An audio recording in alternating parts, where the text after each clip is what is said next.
24 नवंबर की संभल हिंसा के बाद बावड़ी, कूप, तीर्थ और तमाम प्राचीन स्थलों के खुदाई सफाई का सिलसिला जारी है। इसी क्रम में सोमवार से चंदोसी की बावड़ी की भी खुदाई शुरू करा दी गई है। एएसआई की टीम द्वारा ये बावड़ी की खुदाई रुकवाई गई थी। उसका कारण था कि जो मजदूर वहां काम कर रहे थे उनको सांस लेने में दिक्कत हो रही थी, लेकिन अब वहां पर कुछ मशीनों से खुदाई के बाद वहां इतना स्पेस कराया गया है कि मजदूर आराम से सांस ले पा रहे हैं और काम भी कर पा रहे हैं।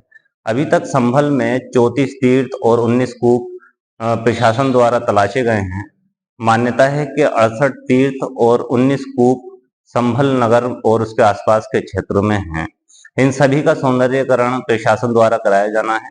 इसी क्रम में लगातार खुदाई और सफाई का काम जारी है। आज सोमवार को जिलाधिकारी डॉक्टर राजेंद्र पेसिया चंदायन के प्राचीन मंदिर पर पहुंचे।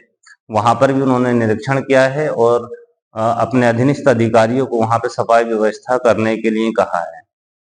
डीएम ने बताया है कि वहां पुरातत्व निदेशालय की टीम को भी भेजा जाएगा। जो तीर्थ और कूप बने हैं संभल में जो मिले हैं उनकी निगरानी के लिए निदेशालय पुरातत्व विभाग को पत्र डीएम द्वारा लिखा गया है। संभल में 6 इमारतें ऐसी हैं जो एएसआई के संरक्षण में आती हैं। उन सभी इमारतों को सही तरीके से रखा जा सके, वहां अतिक्रमण ना हो, वहां पर इमारतें नष्ट ना हो, इसके लिए भी पत्राचार डीएम द्वारा किया गया है।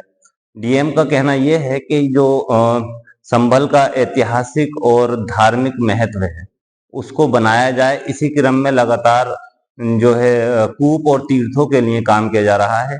इसके लिए अलग अलग योजनाओं से सौंदर्यीकरण कराया जाएगा।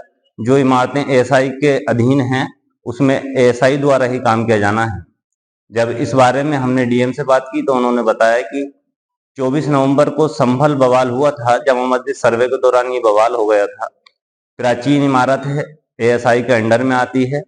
वहां आसपास भी जो है काफी अतिक्रमण किया हुआ है, तो उसको भी हटाने के लिए डीएम ने निर्देश जारी किए हैं।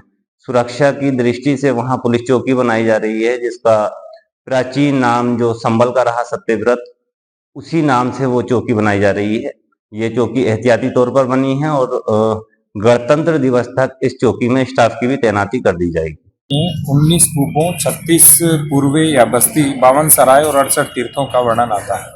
उसमें 68 तीर्थ और 19 कूप मिलाकर कुल 87 को देव तीर्थ कहा जाता है। इसी के अंतर्गत हमें कुल 32 तीर्थ मिल चुके हैं और कुएं लगभग सभी मिल चुके हैं। कोई एक दो दिशा की दृष्टि से सही नहीं हो रहा है। उसके अतिरिक्त भी जो सार्वजनिक स्थल होता था या मंदिर होता था या कोई सराय होती थी उसके पास में भी कुआं होता था, जो जल संरक्षण के भी साधन थे और जल प्राप्त करने के भी साधन थे। उन सभी को किसी न किसी रूप में अतिक्रमित कर दिया गया था या बंद कर दिया गया था। उनको पुनः खुलवा भी रहे हैं, उनका अतिक्रमण दूर करके पुनः उसे जल संरक्षण का प्राकृतिक स्रोत बना रहे हैं। Thank you sir. Amar Ujala Jeevanjali के सारथी की मदद लें और महाकुंभ में स्नान जरूर करें।